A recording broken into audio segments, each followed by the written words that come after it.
Olá, sejam muito bem-vindos de volta à nossa conversa.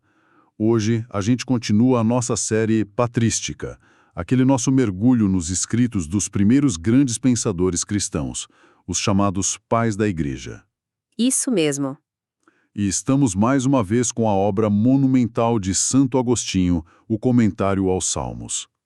No nosso último encontro, a gente explorou a primeira parte do volume 9, que foi dos Salmos 1 a 50. Foi uma análise bem densa. Foi.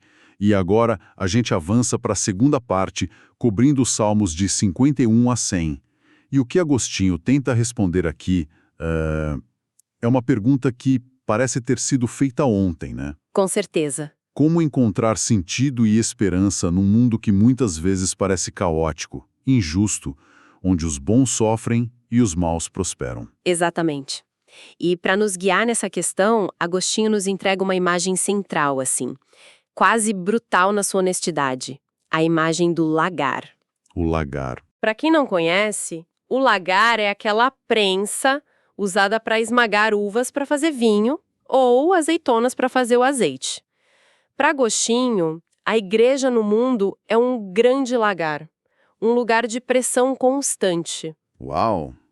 É uma imagem muito forte, a ideia de que a vida de fé envolve ser espremido. É por aí. A proposta, então, é que essa pressão serve a um propósito: separar o que é precioso do que é resíduo. Perfeito. De um lado, o óleo da caridade, que é o que há de mais puro. Do outro, a borra da iniquidade, aquilo que deve ser descartado. Essa imagem do lagar vai ser o nosso fio condutor hoje. Então, vamos começar por aí. Por que Agostinho escolheria algo tão intenso, quase violento, para descrever a experiência da fé? Normalmente a gente pensa na fé como um refúgio, um lugar de paz, e ele a descreve como uma prensa. É uma ótima pergunta, porque vai direto ao ponto do realismo de Agostinho. Ele não estava vendendo, assim, uma fé idealizada. Como pastor, ele via a realidade das pessoas, sabe? A vida como ela é. Exato. No seu comentário ao Salmo 55, ele é muito explícito. Ele diz que o corpo de Cristo, que é a igreja, está preso no lagar. E ele mesmo se pergunta, o que quer dizer no lagar? Nas angústias. Para ele, a tribulação não é um acidente de percurso, é parte do processo. Ou seja, não é um bug, é uma feature. Exatamente. Ele conclui com uma lógica agrícola muito prática. Se a uva não for espremida, ela não produz vinho. Ela permanece uma fruta estéril. Não serve para nada. Da mesma forma, se a azeitona não for prensada, não se extrai o azeite. A tribulação, então, deixa de ser vista como uma punição divina sem sentido e passa a ser entendida como um mecanismo que extrai o melhor do fiel, a tal caridade. Sem a pressão, não há óleo. Ação que purifica e uma que destrói. Agostinho fala sobre isso. Ele fala, mas não nesses termos de limite. A confiança dele não está na capacidade humana de suportar, mas na soberania de Deus que controla a prensa, sabe? Entendi. A ideia está conectada a uma percepção que atravessa toda a Escritura, que ele retoma. Ele cita o apóstolo Paulo que diz: aliás, todos os que quiserem viver com piedade em Cristo Jesus serão perseguidos. Ah, sim. Para Agostinho, a decisão de viver a fé já é, em si, um passo para dentro do lagar. Não é uma questão de se a pressão virá, mas de como a pessoa vai encará-la. Como uma força destrutiva ou como um instrumento que produz o óleo. Entendi. Então a angústia não é o fim, é o meio.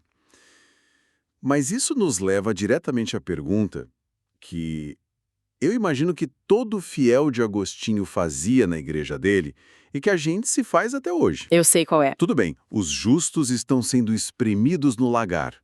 Mas por que os maus parecem estar de férias na praia? Por que eles florescem com tanta facilidade? É a questão de $1 milhão da teologia, não é? A aparente injustiça do mundo. E Agostinho, como um bom pastor, sabia que essa era a maior pedra de tropeço para a fé de muitos. Com certeza. Ele via na sua congregação o que a gente vê hoje. O vizinho desonesto construindo uma casa maior, o político corrupto sendo aplaudido. Ele ouvia as pessoas perguntando: bispo, eu rezo, eu sou honesto, onde está Deus nisso tudo? É quase a versão do século V para o que vemos hoje nas redes sociais. A ostentação, o sucesso que parece instantâneo e perfeito, mas que a gente desconfia que não tem uma base muito sólida. Perfeito. A sua analogia é exatamente o ponto de Agostinho.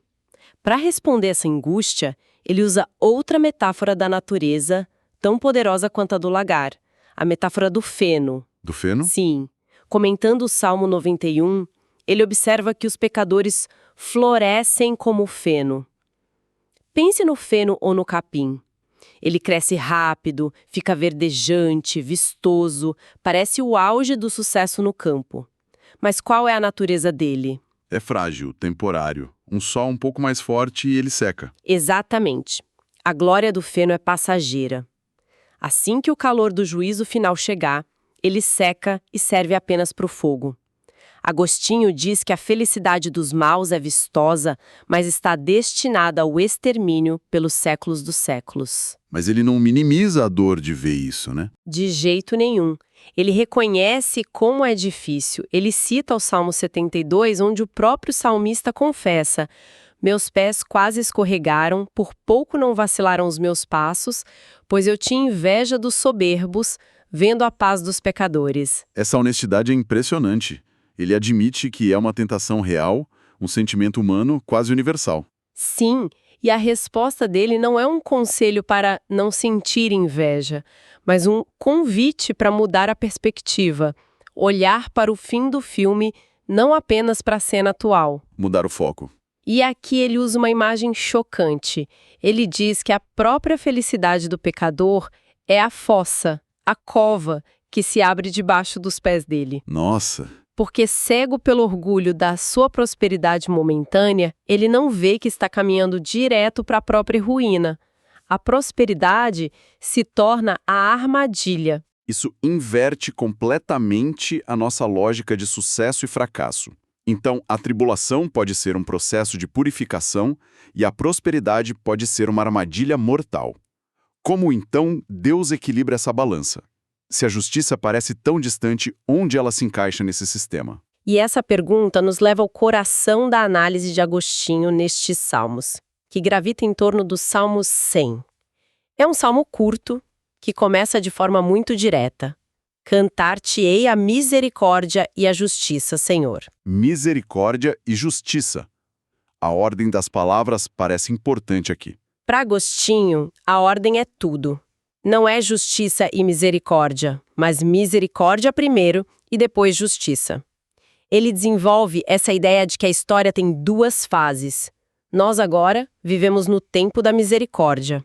E o que seria esse tempo da misericórdia? É o tempo em que Deus é paciente, espera, chama a conversão. É o tempo, como diz o Evangelho, em que ele faz o seu sol nascer sobre maus e bons e a chuva cair sobre justos e injustos. É um tempo de oportunidade. Ok, mas se Deus é todo misericórdia agora, isso não cria um certo incentivo para as pessoas adiarem a mudança?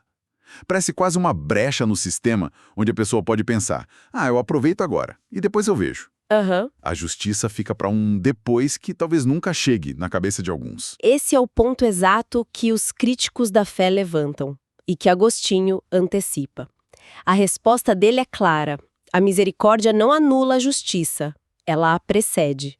O tempo da misericórdia tem um prazo de validade. Entendi. No comentário ao Salmo 74, ele reforça agora a misericórdia, depois a justiça.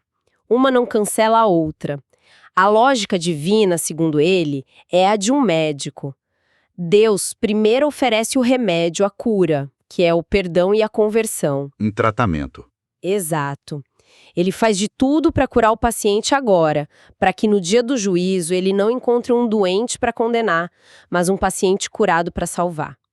A misericórdia é a oferta do tratamento, a justiça é a avaliação final do resultado. É um equilíbrio muito delicado. A paciência de Deus não é vista como fraqueza ou ausência, mas como uma oportunidade ativa. Uma oportunidade ativa e urgente. Não é uma espera passiva, é um chamado constante. Mas a justiça virá para ratificar as escolhas que foram feitas durante o tempo da misericórdia. Para Agostinho, não há contradição. É a perfeição do plano. E sabe, enquanto a gente conversa sobre essas ideias, O que mais me surpreende é a data em que tudo isso foi escrito. Estamos falando de textos do início do século V, por volta do ano 400. É muito antigo. Ou seja, pouco mais de 350 anos depois de Cristo. E ao ler, a gente já encontra traços muito detalhados e solidificados do que viria a ser a fé católica. Eu não me imaginava que essas ideias já estivessem tão formadas. Sim, é um erro comum pensar que muitas doutrinas foram inventadas séculos depois. Nos comentários de Agostinho, vemos os fundamentos já muito claros. Por exemplo, a doutrina da Igreja como corpo místico de Cristo. Corpo místico? Para nós hoje pode parecer um termo técnico, mas a ideia é simples e poderosa. O que seria exatamente o corpo místico? Significa que a Igreja não é apenas uma organização, uma instituição de pessoas que pensam igual. Para Agostinho, é uma entidade viva, uma extensão do próprio Cristo no mundo. Entendi. Por isso ele repete incansavelmente que a voz que fala nos Salmos, às vezes é a de Cristo, a cabeça, e às vezes é a da Igreja, o corpo. Eles são inseparáveis. Essa noção fundamenta toda a eclesiologia, ou seja, a forma como a própria Igreja se entende, sua missão, sua estrutura, quem faz parte dela. E além dessa ideia do corpo místico, que outros traços ele já aponta? A importância dos mártires, por exemplo. Isso é fascinante. Ao comentar o Salmo 59, ele interpreta uma passagem que fala de Galaade como sendo o acervo do testemunho. O testemunho. O romano tinha recém parado de perseguir os cristãos.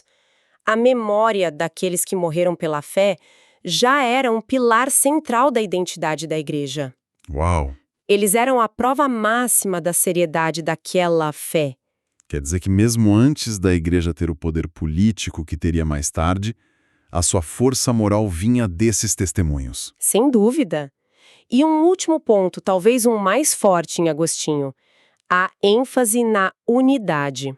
Ele viveu numa época de muitas divisões, muitas heresias.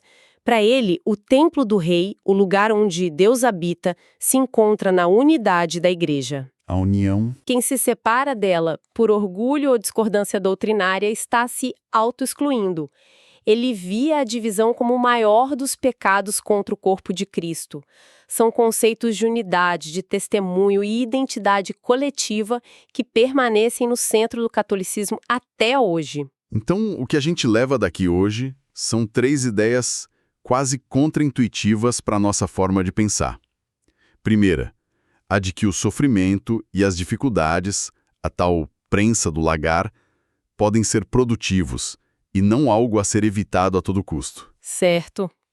A segunda é que a prosperidade e o sucesso que tanto buscamos, especialmente quando vem por caminhos tortuosos, podem ser, na verdade, uma armadilha espiritual, o feno vistoso que esconde a ruína. Faz pensar. E a terceira, talvez a mais profunda, é que a paciência de Deus, a sua misericórdia, não é uma ausência de justiça. É uma oportunidade que tem um prazo de validade, um tempo para escolhermos de que lado da balança a gente quer estar. Perfeitamente resumido. E talvez a reflexão final que Agostinho nos deixa, e que ecoa com força hoje, seja esta: se a pressão é o que produz o óleo precioso da caridade, e a prosperidade mundana pode ser uma armadilha, uma fossa, como isso nos desafia a reinterpretar o que chamamos de sucesso e fracasso em nosso próprio caminho, o que realmente estamos buscando, o conforto do feno ou a preciosidade do óleo. Uma reflexão profunda para encerrar nossa análise. Para quem se interessou e quer ir mais fundo, a obra completa, Comentário aos Salmos, de Santo Agostinho, oferece uma riqueza ainda maior de detalhes e pensamentos. Vale muito a pena. E fica aqui o nosso convite para a próxima conversa, na qual vamos concluir este volume, explorando a terceira e última parte, os Salmos de 101 a 150. Muito obrigado pela companhia e até lá!